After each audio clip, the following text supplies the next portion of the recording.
Hola, buenas. Buenos días. Buenas.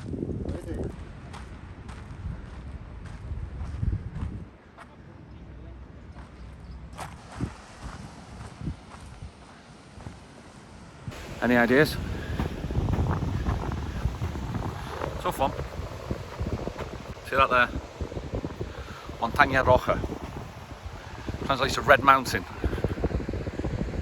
I'm on the other side of it. It's normally the mountain you see when you get off the plane. I'm in the beautiful little town of El Medino.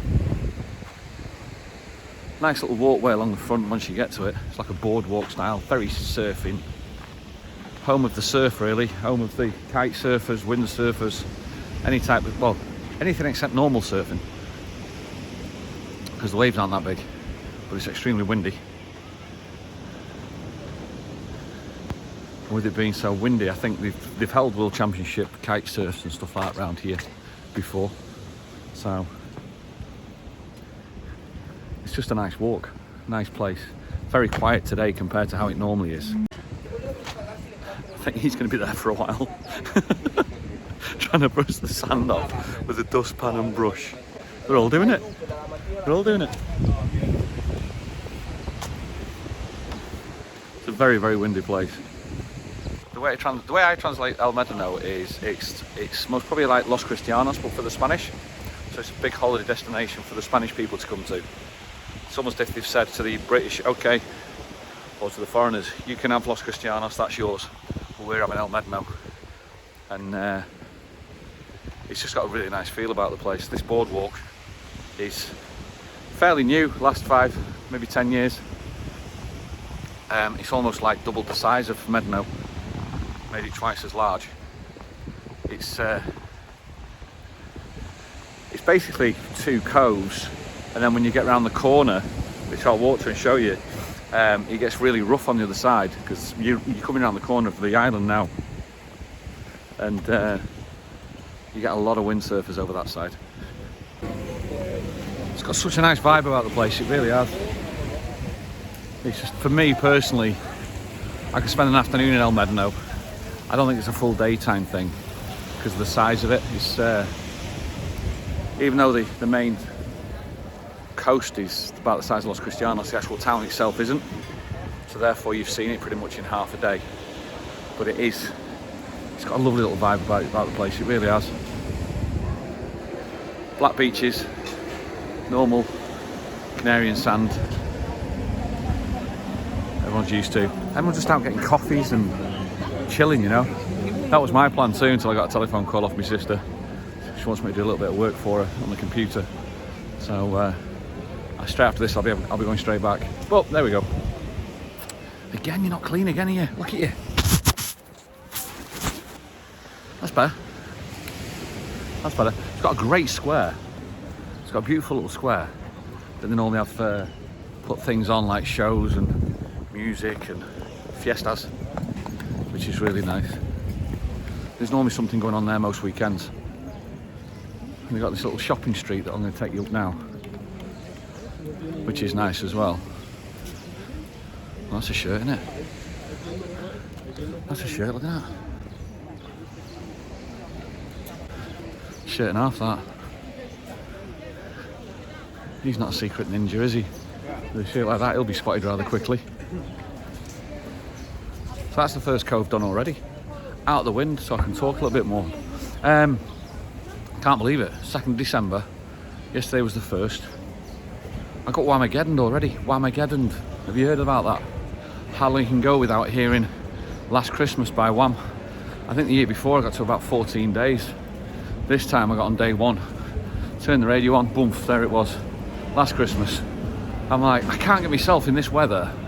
I cannot get myself to bring myself to listen to Christmas songs. I just look at this picture. Class, isn't it? I can't get myself to bring myself to listen to Christmas songs. I just don't feel Christmassy at all in the spirit. I think it's because I'm going back to the UK on the 10th and till the 14th. And I think that'll most probably give me a little bit more of an injection of Christmas, because I'm sure over there with the weather, etc., it just, and the cold, it just most probably feels a lot more. See if we've got any crabs around here. It's a spot normally notorious for crabs.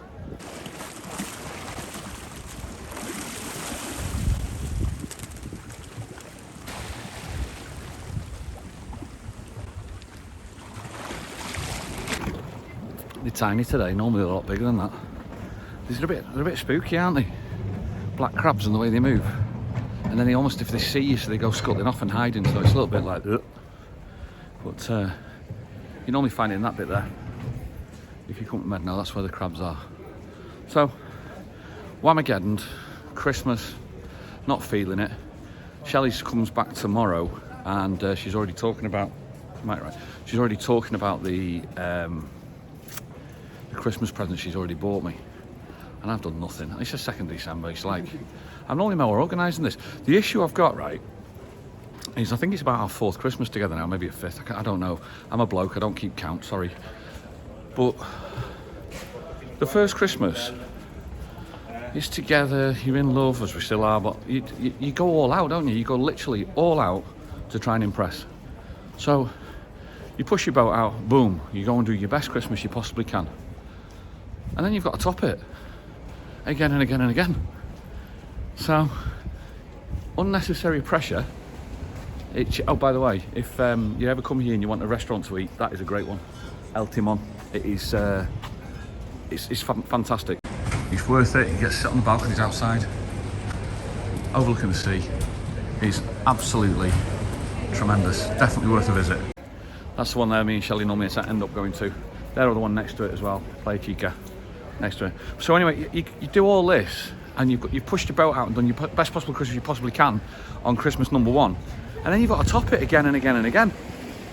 So like this year, I'm screwed. I've got no idea what to get Shelley for Christmas. No idea whatsoever. Because she loves surprises. She loves Christmas basically. Whereas to me, it's just another day, innit? I think I'm a boring arse. I think I'm an absolute boring arse when it comes to Christmas. There's the view from the other side. It's a glorious place, man. It's beautiful. There's Montaña Roja again. Red Mountain. A little bit of cove up there. I've walked up there. It takes about 45 minutes to walk up it. There's the view of El Timon. That restaurant I was telling you about. Look at that. It's a great little place to sit. It's like just shabby, but the food's great, you know. So we'll take a wander along the harbour. You can get a bus to El Medno. Drops you straight in from Cristianos. It's only a couple of quid, so it might be worth the trip. Drops you straight here. So you can do that if you think they're looking at, you know, one of the people travellers. It's only 5 minutes from the airport on this side, but there's your bus. 408. That's the San Isidro one, which is, you don't want that. Go and check with the bus stops. Don't listen to what I'm saying. So we're not ready for Christmas. Decorations aren't up. No doubt she'll be back tomorrow and they'll be up within the next couple of days. It's, yeah, she gets a proper Christmas feel for it. And I think I do. I think I enjoy it, but it's just the faff that goes with it. I think we're working a lot. I know Shelley's working Christmas Day, so I think we're going to have our day on probably on King's Day, which is the 6th of Jan. I think we'll celebrate our Christmas. I'll just have a look around the corner here, see if the windsurfers are out as well. But it's just a nice walk. Wow. Somebody is a very, very, very confident swimmer. They're swimming deep ocean water, well, in the waters. They're a long way out, like. I don't think I could do that.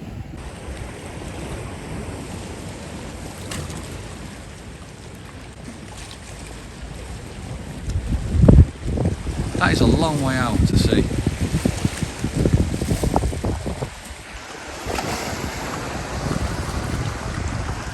You see, I'd take that view all day long over the tourist views of Las Americas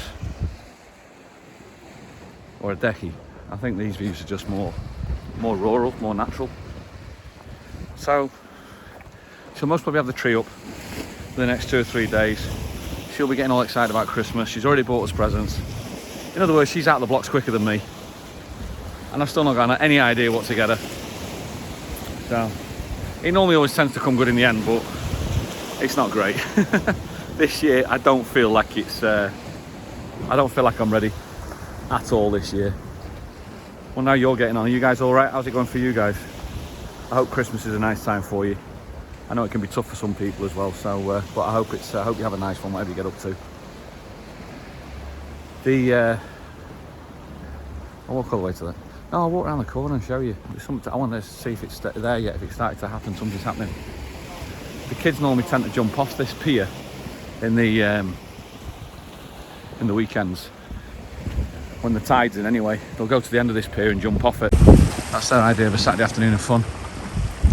I've done it with my kids as well. It's one of the first ever vlogs me and Shelley did was down in Whamageddon. We came down here.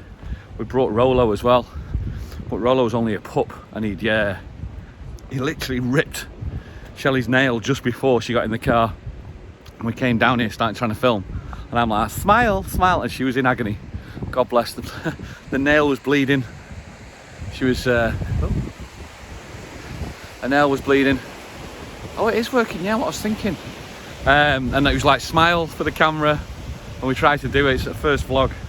God, it seems like, it was only about 2 years ago. It seems like forever ago when we did that. What I wanted to look at was this. That is the port of Grenadier. Now the idea of that was built just before COVID times, and then lockdown happened. The idea was normally the cruise ships will be all going into Santa Cruz, and then to get to Las Americas to see Tenerife, they've normally got like a 40-minute journey, bus journey.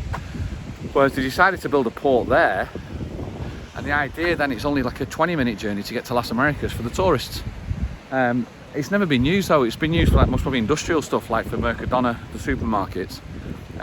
But I've never seen a tourist, like a cruise ship in there. So that looks like the first cruise ship I've seen, I think. So it looks like it's slowly now starting to get used. And that was the idea. At least that's what I've heard. You know, you hear a lot of stories in Tenerife, and a lot of it's not true. But that's what I've heard about that place. I'm going back to the UK on the 10th. And the reason why I'm going to the UK on the 10th is I'm going to go see my kids. My youngest, 18 years of age, she can't get over for Christmas this year because she's got her first ever job. She works in Next in retail. Obviously at retail Christmas time you've got no chance. She's just enrolled herself as a student doing performing arts. It was brilliant because she always like, oh, favourite car, man, favourite car, favourite colour as well. Love it. It was funny because she went in August to register for college, and she was going to register for the police. So she goes up there, she goes to the desk, and she's having a chat with the woman at the desk, and the woman turns around and says, "Are you sure this is what you want to do?" And she's like, no, it's just family tells me I've got to do this. So then she calls me, and as she calls me, she's in a bit of a tiz, and she says, "Dad, I've just gone to the police and to sign up, and she said, 'Is you sure I want to do this?' And I'm like, no. So they've asked me to go away and have a think about it. And I said, well, what is it you want to do? She goes, I want to do performing arts. And I said to her, I said, look, you've hated school all your life. You've hated it. It's never been for you. It's never been your thing. I get it. Go and do something that you want to enjoy. Yeah, but I said, just go and do what you want to enjoy. So she signed up to the performing arts, and she absolutely is loving it. You can see it's coming out. She's coming out of herself now. Finally coming out of herself. She's doing fantastic at it. It's something she's really enjoying. I think she's at Northumberland University or Newcastle University or college doing it, and she's having a whale of a time, and I'm so pleased for her. But because of this, the coursework, and because of the retail that she's in, she can't get over Christmas. She doesn't want to miss any of her course, so she doesn't want to skip school. But also next to saying, obviously you're not going to get any holidays over the Christmas period, which she knew. So she's taking responsibility, but also she's taking disappointment, which is a valid lesson in itself as well, because we can't always have what we want. We can't always do the things that we want to do. It doesn't always work that way. So she's taking it on the chin, God bless. But because of that, I said to her, I said, look, I'll come and see you. So I'm flying over on the 10th to the 14th. What is happening on the 14th, and this is something I wanted to talk about, is my eldest, who's now 22, is coming back with me. And we're hoping she's coming back to live. because of the issues that have gone on in the UK. She's had it, she wants to come over. But this is where Brexit is now like a massive thorn in our side because of Brexit and the lack of freedom of movement around Europe. Now, because we're not involved in the Schengen province or the group, she's only supposed to come over here for 3 months. 90 days in a rolling 360. So, which means after 3 months she's going to have to go back. But what we're doing is we're already looking into what's called a nomad visa, and we're already looking what's in a possibility with like working with someone like Jet2 or people who've got bases and hubs over here. The most important thing is for her mental health is just to get her over here, and that's Meg. So when she comes over here, she's a vlogger herself. She's got her own channel. I'll leave the link to Meg's channel actually below, because it might be something that your grandkids, if you've got children or grandchildren and you want them to watch safe content, then my daughter's definitely content is really safe. It's just makeup tips, hair tips, etc. And it's just it's nice to see her channel grow as well, because she's got about 200 and something subscribers at the moment. But she's coming over to live, so we're going to be doing some vlogging together. I've already bought her a motorbike helmet for the scooter, so she'll be coming on the back of the scooter with us and coming out, and that's something that I'm really, really looking forward to, spending some quality time with my daughter. I'm really looking forward to it. Bit upset, disappointed that I can't get Alice over as well, because it's just you want them both, don't you? You want them both, but that's the way it goes. It's the way it goes. But as I said to you before, it's about Brexit. I actually voted to leave at the time because I thought I was voting on an immigration vote to stop the... It makes sense to me that if the country, imagine like a ship, the more people you're going to put on the ship with it being an island, it's going to sink, innit? And something had to be done about that, and we got, that's really what we got sold on. But the lying politicians are the way they are, and they are because they're literally just in it for themselves, they're not in it for the good of the country. Sold it on an immigration vote, didn't really give you the rest of the information of what it, what it was about and what implications you could have. And to be honest with you, if I voted again, I'd vote to stay, because in 2 years down the line, we've not seen any benefits, or I've not seen any benefits for that country for my kids. All I've seen is spiralling costs, and they're just deflecting it off, saying it's off other things now, which is like down to, war in Ukraine, and it's rubbish, man. It's absolutely rubbish. I just think the country sold itself out years ago. I feel sorry for my kids staying in there. I hope in time they'll get the idea that they want to come out and have the ability to come out, but we'll just have to wait and see. That's all it is, really. That's all it is. That sign's wrong. It says Latte Heaters that way. It's not Latte Heaters that way. But there we go. Looks pretty. Very bohemian round here. Very bohemian. It's a nice place. But there's not really... The reason why I wanted to do today's vlog, again, it's a chewing gum vlog again. Chewing gum for the eyes, chewing gum for the ears. Somebody actually put a really nice quote on. They said, I feel like I'm going to go and take a walk with Rick. And that was nice. It was like, yeah, okay, that's the idea of it. Just Jehovah's Witness everywhere. Classes of the Bible, free classes. Free Bible classes. You see everything around here. You see everything. Yeah, it's really a nothing vlog. It's just a chat. And that is Whamageddon, you've seen it. That's it. I'm walking on my way back now. But it's great. It's just a nice place to sit and have a coffee. That was my plan. I've now got to go to the office and see my sister and do a bit of work for her. You know what to do. See you on the next one. Cheers. Have a great weekend, by the way. Cheers.